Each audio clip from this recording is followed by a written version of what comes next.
lupa. Tayo po ay nakakapagpatawad, di po ba? Tayo po ay pinapahal natin ang ating mga kaaway, di po ba? So praise the Lord. We love our enemy. Amen? We love God and we love our enemy. Amen? So masabi natin, there is power in the blood of Jesus. Amen? Hallelujah!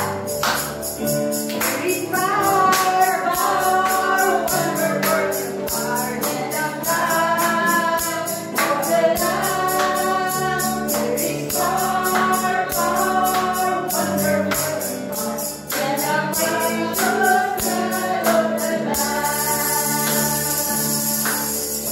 There is power, power, wonder working power in the blood of the Lamb. There is power, power, wonder working power in the precious blood of the Lamb. In heaven, holy be your name.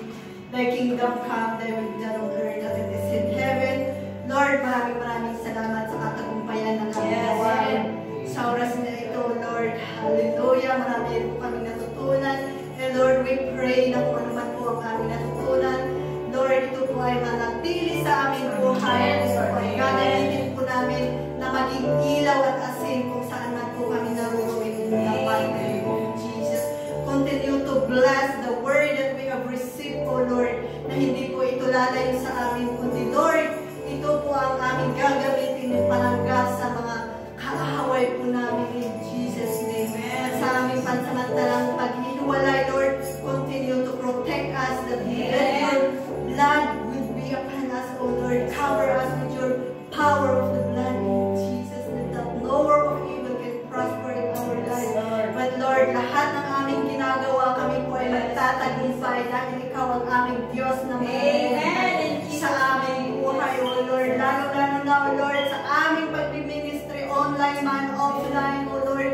Lord, pagtagumpayan mo po kami, O Lord, na maging Diyos sa iyong pagkakita at asin mo po sa ating buhay. Lord, mighty of Jesus, use our life mightily in Jesus' name. Na hindi mo kami patatahimikin, but Lord, you will give us confidence and boldness to proclaim your Lord, to share your word in Jesus' name. So Lord, continue to protect us. Let your presence be upon us, and that your Holy Spirit will be upon us. We are filled with your Holy Spirit in Jesus' name. So Lord, we thank you, we honor you, we glorify you in Jesus' name. Amen.